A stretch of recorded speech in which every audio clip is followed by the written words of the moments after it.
여러분, 마음이 좀 어떠십니까? 우리가 한 2, 3분 남짓 때는 반복되는 찬양을 하나님 앞에 드렸습니다. 찬양에 좀 더 집중하고, 그리고 우리 마음의 간절함을 따라 하나님 앞에 우리가 기도하는 마음으로 찬양했다면 여러분의 마음과 생각을 무엇인가 다르게 변화시키는 하나님의 신비하신 능력을 체험할 수 있었을 겁니다. 난 예수로 예수로라고 반복적으로 고백했던 이 찬양이 여러분의 심령, 영혼을 바꿔놓는 능력이 됨을 경험했을 줄로 믿습니다. 예배는 무엇일까? 참된 예배에 대해서 오늘 여러분들과 함께 말씀을 나누기를 원하고 그것으로 말씀을 준비했습니다.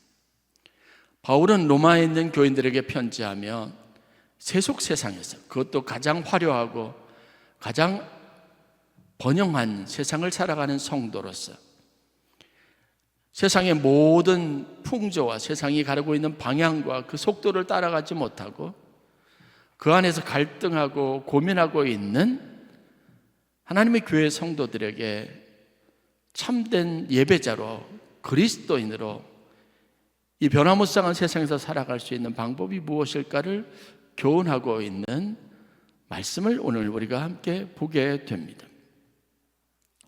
로마서 1장과 11장은 굉장히 복잡하고 어떻게 보면 따분할 수 있는 원론적인 교리적인 내용들로 가득 찬 그런 신앙의 근본에 대한, 진리에 대한 말씀으로 가득 차 있습니다. 바울은 여기에서 성도들이 좀 더 나은 삶으로 나아가기를 바라는 마음으로 12장부터 16장의 내용들을 할애해서 우리가 그리스도인이라고 하는 것이 무엇인지를 알았다면 그러면 우리는 어떻게 그리스도인으로 세상에 살아갈 수 있을까라는 부분들을, 구체적인 내용들을 가지고 다루면서 그들에게 권면하고 있습니다. 결론은 그렇습니다. 복잡한 많은 것이 있지만 12장 1절, 2절 이 변곡점을 가지고 있는 말씀을 통해서 이 세상 살면서 우리가 분명한 자아의식과 정체성을 가질 필요가 있다는 겁니다. 우리가 어떤 마음으로 세상을 살아가야 할지를 권면하면서 두 가지를 말합니다. 첫째는 우리가 하나님 앞에 드려지는 제물과 같은 마음, 그리고 우리의 매일은 영적인 예배의 의미를 가져야 한다고 말하고 있습니다. 기독교인으로 살면서 우리는 하나님께 매일같이 제사를 드리고 그리고 예배하는 마음을 가지고 살아야 한다고 촉구하고 있는 겁니다. 이 마음이 중요합니다. 이 생각이 여러분의 삶을 바라보는 기조가 되어지고 가장 중요한 원리가 되고 기초가 될 때 우리의 삶은 달라질 수 있습니다. 여러분들이 너무 잘 아는 것처럼 물컵이 있습니다. 이 안에 물이 가득 채워져 있습니다. 물이 채워져 있다는 것은, 빈 공간이 없다는 것은 전체 물컵 전체가 물로 가득하다는 겁니다. 이 안에 우리가 무엇으로 채우느냐에 따라서 그것이 우리의 마음을 대변하고 우리의 관심사를 말해주게 되어져 있습니다.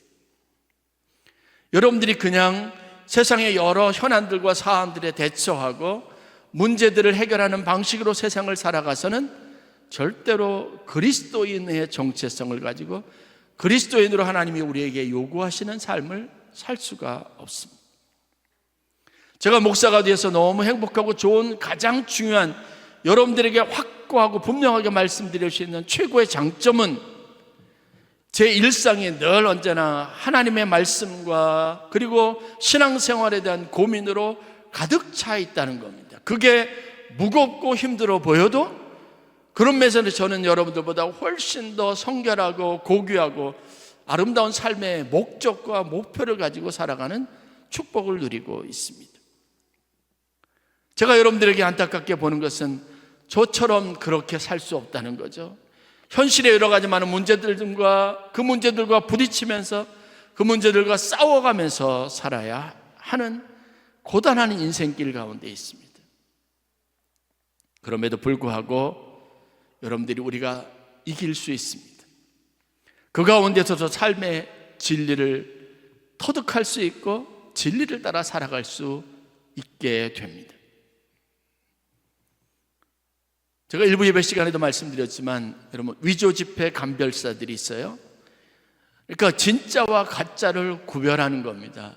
진짜와 가짜를 구별하는 데 있어서 훈련된 사람들이고, 그 사람들은 100% 정확도를 높이기 위해서 끊임없이 반복적으로 연구하고 훈련하고 또 배웁니다. 위조 지폐를 감별해내기 위해서 이들이 배우는 것이 무엇일까요? 이들이 연구하고 있는 것이 무엇일까요? 분명한 것은, 제가 깊은 감동을 느끼는 것은 뭐냐면, 이 사람들은 위조 지폐를 감별하기 위해서 진짜 지폐의 특징들을 공부하는 겁니다. 무엇이 진짜인지를, 지폐가 가지고 있는 특징들을 하나하나 세밀하게 다 공부하는 겁니다. 그래서 지폐가 가지고 있는 위조 지폐를 없애기 위해서 지폐들이 가지고 있는 특성들을 완벽하게 다 숙지하면, 그 다음부터는 여러분, 딱 보면 이게 가짜인지를 분별하게 되는 거죠. 위조 지폐를 감별하기 위해서 세상에 존재하는 모든 가짜 지폐를 공부하지 않습니다. 거기에 더 많은 시간을 쏟아붓거나 더 많은 노력을 기울여서 연구하지 않습니다. 그거는 시간 낭비인 겁니다. 빠른 세태 안에서 여러분들이 신앙인으로 살아가기 위해서 우리가 가져야 될 주된 관심이 무엇인지 아십니까? 이 세상이 어떤지, 세상의 죄악이 어떤 식으로, 세상은 어떤 식으로 우리를 유혹하는지, 여기에 대해서 여러분들이 너무 많은 관심과 예민함을, 거기에 대한 감각을 최대화할 필요는 없습니다. 하나님의 뜻이 무엇인지, 그 시간에 하나님 우리에게 원하는 삶이 무엇인지 성경 안에서, 말씀 안에서 집중력을 가지고 그것을 배우고 그 진리를 터득하는데 오히려 시간을 들이는 게 훨씬 더 유익한 겁니다. 바울은 이 사실을 근거로 해서 로마서 7장과 8장에 내 안에 내 현실은 죄와 그리고 하나님의 선한 뜻을 행하고자 하는 이 갈등 상황이 매일같이 벌어지지만, 이 문제를 해결하기 위해서 이 두 가지를 가지고 서로 대결하거나 싸우거나 아니면 어떤 좋은 선택을 하기 위해서 여러분들이 애쓰는 것보다 여러분의 마음을, 심령을 성령으로 가득 채우는 게 최고의 방법이라고 말하고 있습니다. 하나님의 말씀을 듣고 여러분, 내가 어떻게 해야 할지를 고민하고 묵상하고 거기에서 좋은 방법을 찾으려고 애쓰기보다 하나님의 뜻이 이것인가를 아는 게 훨씬 더 큰 유익이 있다는 말입니다. 바울은 오늘 로마서 12장 1절 말씀을 통해서 우리에게 하나님이 기뻐하시는 제사, 우리의 몸을 하나님이 기뻐하시는 거룩한 산 제물로 드리라고 하고, 이것이 너희가 드릴 하나님 앞에 영적 예배라고 말합니다. 철저하게 이 말씀에 근간을 두고 여러분들이 관심을 가져야 될 것은 그겁니다. 내가 어떻게 우리의 몸을, 삶을 하나님 앞에 산 제물 되게 할 것인가, 하나님이 이것을 기쁘게 받으실 만한 산 제물 되게 할 것인가를 고민해야 합니다. 하나님 앞에 제사를 드린다는 것은 오늘날 예배의 의미와 같은 뜻을 가지고 있습니다. 초기 신앙 공동체는, 다시 말해서 애굽에서 출애굽한 광야 공동체는 이 사실을 하나님 앞에 배우고 학습했습니다. 하나님이 이들을 위해서 예배드리기 위해서 그 백성들이 하나님 앞에 나오는 방법을 구체적으로 가르쳐 주셨습니다. 그게 저희들이 금요 성경 공부 시간에, 그리고 금요일 날 저녁 시간에 그동안 시간을 내어서 투자해서 배운 레위기에 나와 있는 규정들입니다. 제물을 가지고 하나님 앞에 나오라고 요구하십니다. 이건 철저한 겁니다. 그런데 이 제물이 가지고 있는 의미, 제물을 가지고 하나님 앞에 나오는 제사의 가장 핵심이 무엇인가를 살펴보면 분명한 것입니다. 하나님 앞에 나올 때 미리 마음에 사전에 준비하라고 하는 의미를 담고 있습니다. 제물은 각각 다른 가축들을 하나님 앞에 번제물로 드리는 목적으로 행해지는 겁니다. 그러기 위해서는 제물을 골라야 합니다. 하나님 앞에 내가 나아가서 예물을 드리고 제사를 드린다. 그러면 어떤 제물을 가지고 나아갈까? 그것을 규정하고 있습니다.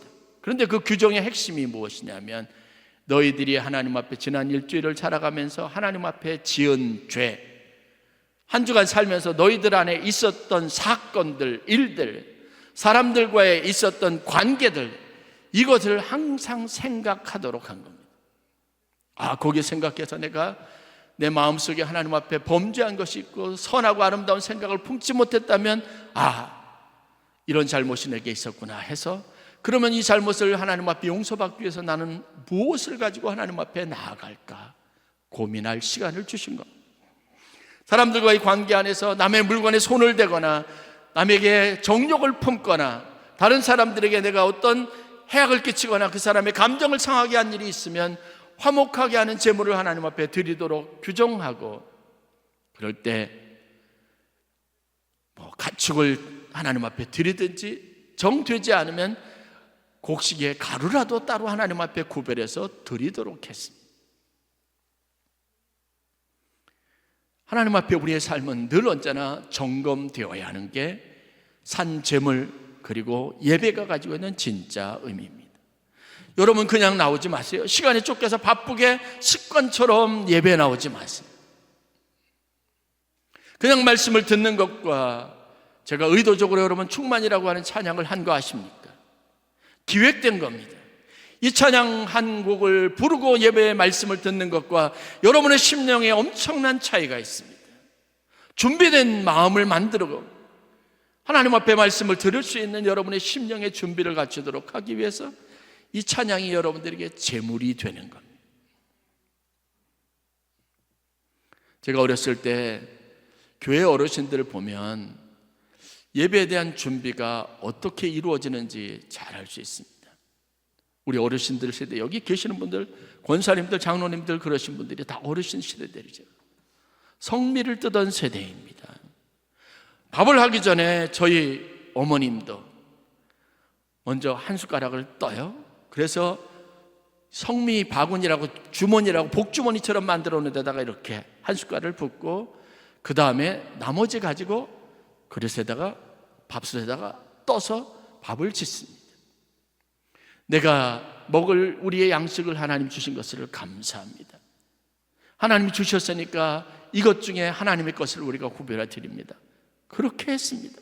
그래서 주일이면 여자 권사님들은, 집사님들은 다 같이 이 성미 바구니를, 주머니를 가지고 와서 교회 뒤쪽에 보면 성미통이 있어요. 거기다가 쌀을 붓는 겁니다. 온갖 쌀이 다 섞이는 거죠. 그러면 그거 가지고 주일날 교회 식사를 하든 아니면 목사님한테 성미로 드려서 목사님의 양식을 삼도록 한 겁니다. 어른들이 끊임없이 저한테, 어린 저희한테도 무엇을 가르쳤냐면 주일날 교회 올 때는 제일 좋은 옷을 입어라.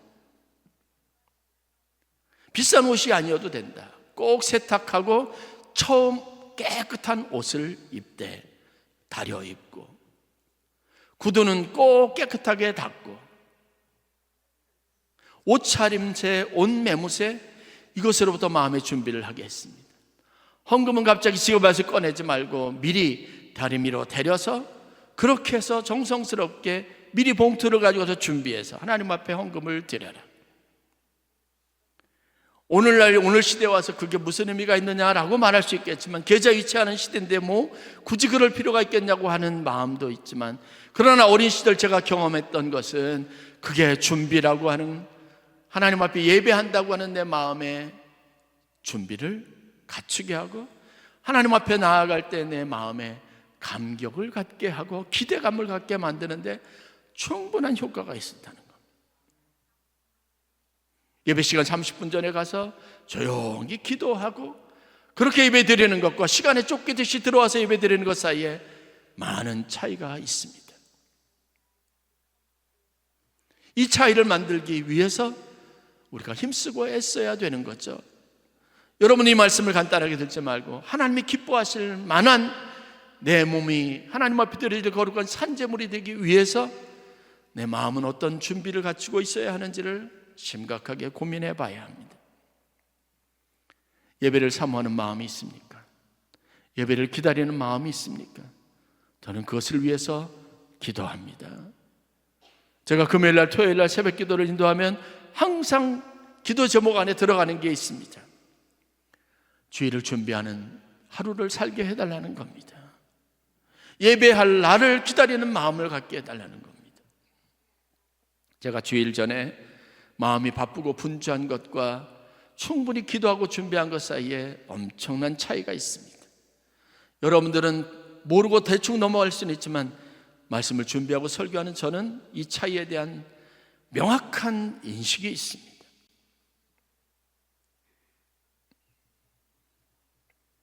우리 마음에 준비된 것이 있어야 합니다.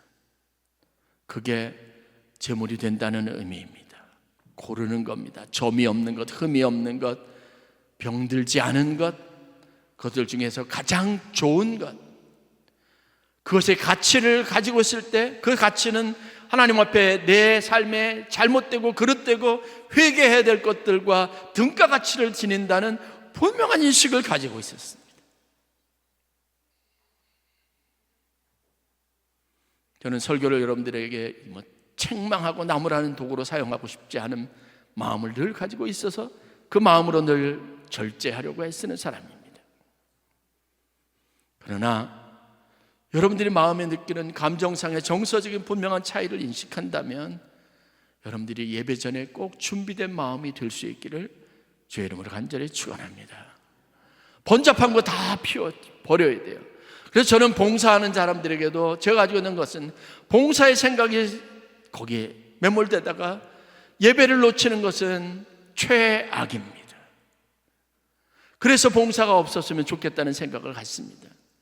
어떤 교회는 그래서 성가대를 없애버리는 경우도 있습니다.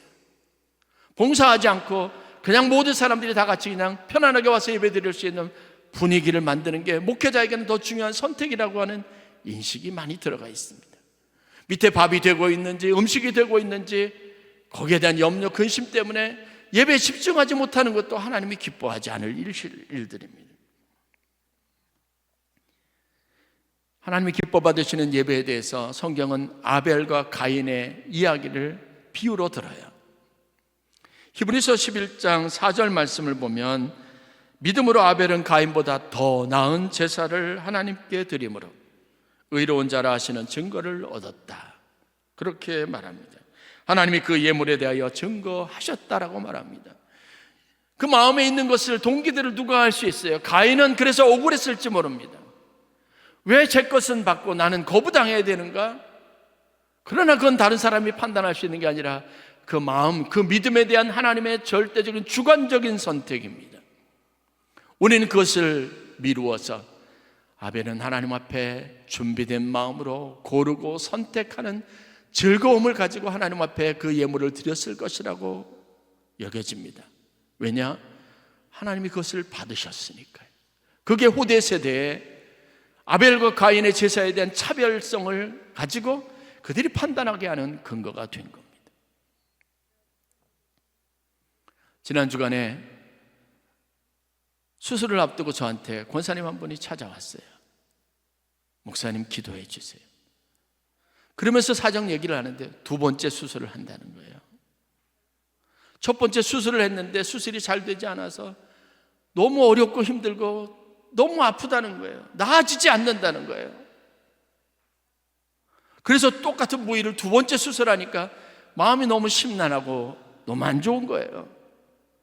그래서 첫 번째는 그냥 의사가 잘 치유해 주겠지라는 생각을 가졌지만 자기 마음이 너무 힘들고 또 이게 왜 똑같은 데다가 나는 왜 이래야 되는가 그런 마음들이 들고 그러는데 하나님이 주신 마음이 있어서 목사님께 기도해야 되겠다, 기도받고 싶다는 마음을 주셔서 저를 찾아오신 거예요. 그러면 눈물을 흘리시고 저한테 기도 요청을 하시는데 너무 후회가 됐던 거죠. 그 마음에 간절함이 있는 걸 제가 알 수 있었어요. 그래요, 마음이 힘드시겠지만 하나님이 치유해 주시도록 똑같은 일로 두 번 더 이런 일 없도록 제가 기도해 드릴게요. 그러니까 눈물을 막 흘리셔요. 제가 안수하면서 아픈 부위에다 손을 대고 간절한 마음으로 기도해 줬습니다. 하나님 마음이 이런 거 아닐까요? 똑같은 것을 우리가 마음의 소망을 품더라도 그 마음이 가지고 있는 간절함의 차이가 굉장히 큰 걸 알 수 있습니다. 하나님이 기뻐 받으시길 원하시는 것은 제물이 되는 것, 제물을 가지고 나아가지만 단순히 우리가 몸을 산제물로 드리라고 말할 때 이것을 형식적인 것으로만 인식할 수 없는 이유가 여기 있습니다.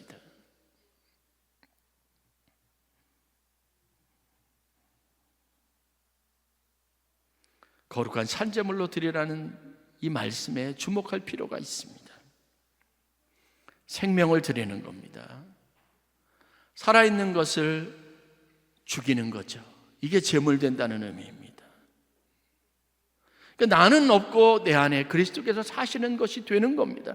예배에 나온다는 것이 그냥 내가 하나님 앞에 뭔가를 드리고 헌금을 드리고 봉사를 드리고 헌신을 드리고 이런 의미가 아니라는 겁니다. 내 마음 중심으로 내 삶을 되돌아보고 그것으로부터 나오는 내 삶의 여러 가지 경험들을 가지고 내가 더 이상 이렇게 살 수 없으니 하나님, 내 삶의 딱하고 안타까운 처지를 하나님 보시지 않습니까? 내 안에 이제 이것 말고 좀 더 새로운 은혜, 새로운 삶, 새로운 기회를 달라고 하는 마음의 간절함이 그 행위 안에 포함되어 있습니다. 그래서 주님, 이 바울은 이것이 우리가 드릴 영적 예배라고 선언하고 있습니다. 이 마음가짐과 이 생각이 예배의, 영적 예배의 구성 요인이 됩니다. 조건이 되는 겁니다. 마태복음 25장에 예수님께서 제자들에게 또 여러 사람들에게 말씀을 염소와 양의 비유를 들으면서 설명을 했습니다. 마지막 때 심판이 이루어지는데 양과 염소를 하나님이 구별하신다는 거죠. 우리가 말하는 것처럼 양은 천국에 들어가고 하나님의 인정받을 사람, 하나님의 기쁨이 됐던 사람들이고 염소는 그렇지 못한 사람들로 구별되는 거예요. 이 이야기 끝에 그러면 누가 양일까? 하나님이 기쁘게 여기시는 게 무엇일까를 구체적으로 설명하시면서 이렇게 말씀하십니다. 마태복음 25장 35절부터 36절 말씀입니다. 내가 줄일 때에 너희가 먹을 것을 주었고 목마를 때에 마시게 하였고 나그네 되었을 때에 영접하였고 벗었을 때에 옷을 입혔고 병들었을 때에 돌아보았고 옥에 갇혔을 때에 와서 보았느니라. 양인 사람들이 특징이죠. 그런데 스스로 의롭다고 생각하든지 아니면 의롭다 인정을 받았던 사람들인데 이 사람들이 갑자기 예수님께 이렇게 반문합니다. 주여, 우리가 어느 때 주께서 줄이신 것을 보고 음식을 대접하였으며 목마르신 것을 보고 마시게 하였나이까? 어느 때 나그네 되신 것을 보고 영접하였으며 헐벗으신 것을 보고 옷 입혔나이까? 어느 때 병드신 것이나 옥에 갇히신 것을 보고 가서 배웠나이까? 우리는 그렇게 한 적이 없다는 겁니다. 내가 주님을 직접 배운 적도 없고 그런 행위로 예수님을 섬긴 적도 없다고 말한 겁니다. 그러자 예수님께서 이렇게 대답하십니다. 너희가 여기 있는 내 형제 중에 지극히 작은 자 하나에게 한 것이 곧 내게 한 것이라는 겁니다. 하나님께 하듯이 하나님께 감사하고 하나님의 말씀이니까, 하나님의 뜻이니까, 하나님이 그것을 원하시니까 그 말씀에 순종해서 내가 하는 모든 것이 바로 하나님께 한 것, 주께 한 것이라고 분명하게 정의 내려주셨습니다. 삶은 이래야 하는 겁니다. 그냥 우리의 행위 안에서 드러나는 게 아니죠. 하나님께서 호세아 선지자를 통해서 그분이 가장 싫어하는 게 무엇이고 그분이 가장 가증스럽게 여기는 게 무엇인지를 다음과 같이 말씀하십니다. 호세아서 8장 11절부터 13절 말씀입니다. 에브라임은 죄를 위하여 죄단을 많이 만들더니, 그러니까 죄가 많으니까, 죄 지은 사람들이 많으니까 그 사람들을 위해서 제단을 여기저기 많이 만들어 놓았다는 겁니다. 그랬더니 그 제단이 그에게 범죄하게 하는 것이 되었다. 그렇게 해결하게 만들어 놓으니까 사람들이 마음대로 이제는 죄를 짓는 거예요. 그냥 가지고 가서 제단에서 내가 잘못했습니다 하면 되니까. 그런데 잘못했다고 고백하는 사람이면, 진짜 죄를 깨달은 사람이면 다음에 또 죄를 짓겠습니까? 아니에요. 그들은 단순히 그것을 자기의 핑계거리로 삼고 그렇게 자기 마음에 위로를 주고 자기 스스로 안심하는 도구로 삼았다는 겁니다. 이어지는 말씀입니다. 내가 그를 위하여 율법을 만 가지로 기록하였으나 그들은 이상한 것으로 여겼다. 그들이 내게 고기를 제물로 드리고 먹을지라도 여호와는 그것을 기뻐하지 아니하고 이제 그들의 죄악을 기억하여 그 죄를 벌하리니 그들은 애굽으로 다시 가리라. 여러분, 우리가 행위로 하는 것은 아무런 의미가 없습니다. 주일 성수는 여러분들이 출석부에 도장을 찍었다고 되는 게 아니라 여러분의 마음의 진실함으로 한 주간의 삶을 되돌아보고 내가 하나님 앞에 이런 삶을 살았다는 사실을 하나님 앞에 고백하는 마음으로 그 삶의 연약함, 부족함, 안타까움 위에 하나님이 무엇인가 내게 인생에 새로운 기회를 주고 여기에서 내가 새로운 삶을 살아갈 수 있는 변곡점을 만들어주기를 바라는 마음으로 하나님의 용서와 자비를 구하는 심정으로 드리는 게 진짜 예배고 하나님이 기뻐하신다는 겁니다. 그렇게 우리가 삶으로 예배가 되게 하고 삶이 제물이 되게 해야 된다는 겁니다. 호세아서 6장 6절 말씀, 우리가 너무나 잘 아는 말씀이다. 나는 인내를 원하고 제사를 원하지 아니하며 번제보다 하나님 아는 것을 원하노라. 하나님을 알아야 합니다.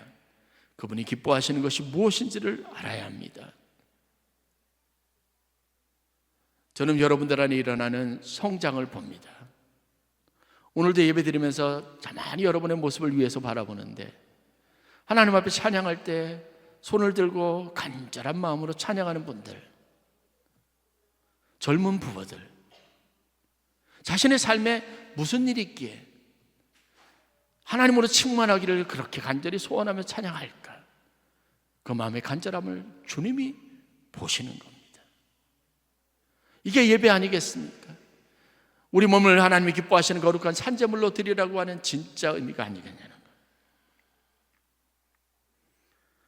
오늘 본문에서 쉬운 성경 번역본은 이렇게 말합니다. 형제 자매 여러분, 그러므로 나는 하나님의 자비하심을 힘입어 여러분에게 권합니다. 여러분의 몸을 하나님께서 기뻐하실 거룩한 산제물로 드리십시오. 이것이 여러분들이 드릴 합당한 예배입니다. 이 짧은 말씀 속에 담겨져 있는 사도 바울의 간곡한 권면을 들으시기를 바랍니다. 세상의 풍조를 본받지 말고 마음을 새롭게 함으로 변화를 받으라고 합니다. 마음의 변화가 예배의 가장 중요한 요소가 되는 것, 이게 하나님이 오늘 우리에게 기대하시는 바입니다. 그 변화된 마음으로 하나님 앞에 나올 때 하나님께서 잔치자리에 우리를 초청하는 것처럼 우리의 삶은 축제장이 되는 거죠. 잔치자리가 되는 겁니다. 여호와께서 베풀어 주신 은혜의 상, 그것에 둘러앉는 형제자매의 온전한 기쁨을 우리가 회복할 수 있는 은혜가 우리 가운데 있게 될 줄로 믿습니다. 기도하겠습니다.